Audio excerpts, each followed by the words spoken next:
Welcome to Black Lives Don't Matter at Howmat, located at 1600 Harvard Avenue, Cleveland, Ohio, which is the old Alcoa forging facility. These videos that you will see, sole purpose is to expose the systemic racism, the discrimination, the retaliation, working in a hostile work environment, and the unjust, unfair treatment of blacks and Hispanics at this plant by its HR department, its union officials, local and nationally, for years.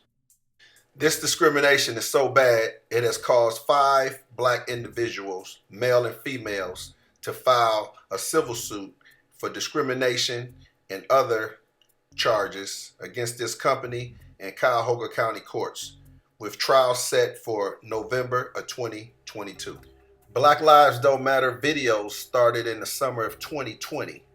And during the first videos, we exposed that the board of directors for Howmat Incorporated, headquarters located in Pittsburgh, Pennsylvania, didn't have not one person of color representing blacks on their board of directors. As of 2021, as you can see, that has changed. The board added a black female by the name of Sharon Barner. There will be more about Mrs. Barner in upcoming videos. Black Lives at Howmat has officially taken off the shackles. So that means there will be more videos and there will be no more squeaky voices. Howmat is a major player in the aluminum industry, making parts for companies such as NASA, the Pentagon, and Boeing. Check out what Boeing's CEO has done to his racist employees.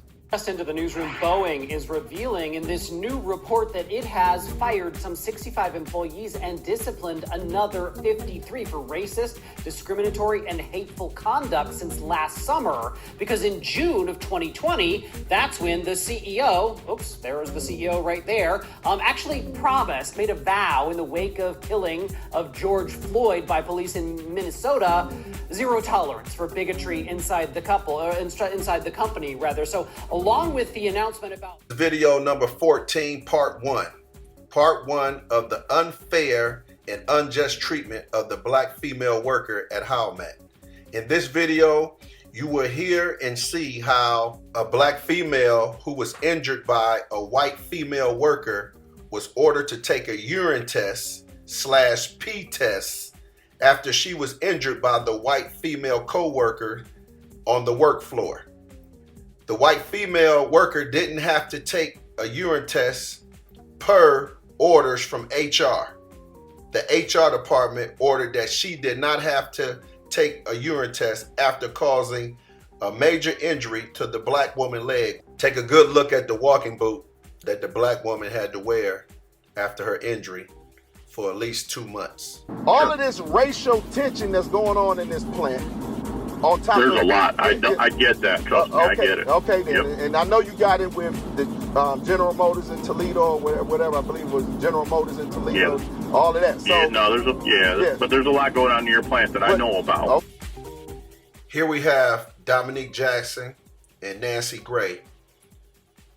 Miss Nancy Gray was hit by a fifth wheel being made at Howmat Incorporated coming out of the press.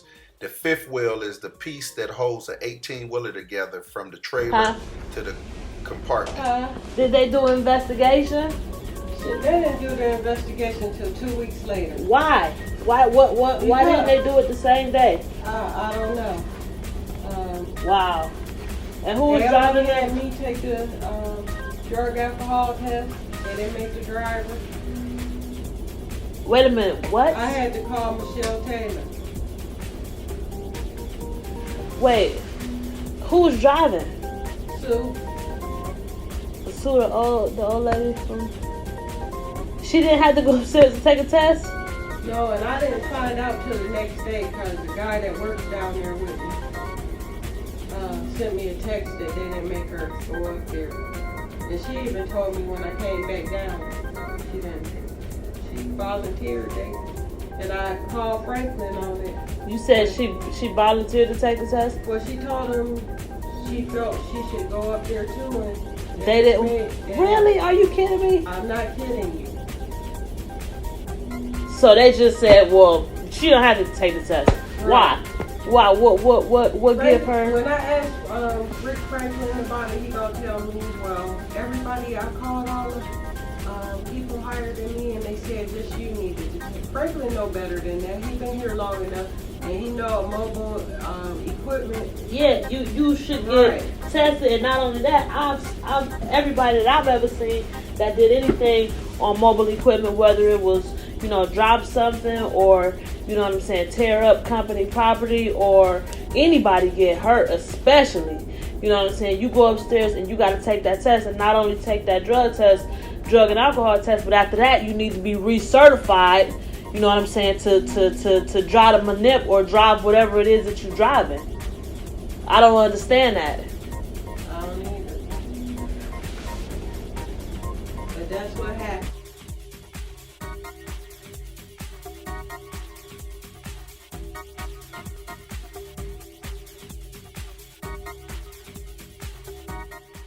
All of the individuals you're about to see either play a part or look the other way of this systemic racism and this toxic racist culture at 1600 Harvard Avenue, Cleveland, Ohio. That would be CEO of HowMat, John Plant, Neil Marchuk, Global HR, Pamela Witten, Mr. Jeff Allen, Plant Manager Leslie Sufadini, HR Director Tom Hobart, and from the UAW International, Pat Spades. From the local UAW 1050, President Don Moen and his brother Ford's Chair Mark Moen all play a vital part in the unfair, unjust treatment of blacks and Hispanics at HowMat, or turn and look the other way. You'll be able to follow our court case on Cuyahoga County website. Case number is listed. This case will not be swept up under the rug like the company would like, along with this company attorney. We will have our day in court. Look out for video number 14, part 2, the unfair, unjust treatment of the black female at HowMat Incorporated, 1600 Harvard Avenue. Black Lives Don't Matter at HowMat. Next video, we will also be listing contact phone numbers and emails to all HowMat officials and UAW union officials to voice your complaints about these issues. Thank you for supporting Black Lives Don't Matter at HowMat.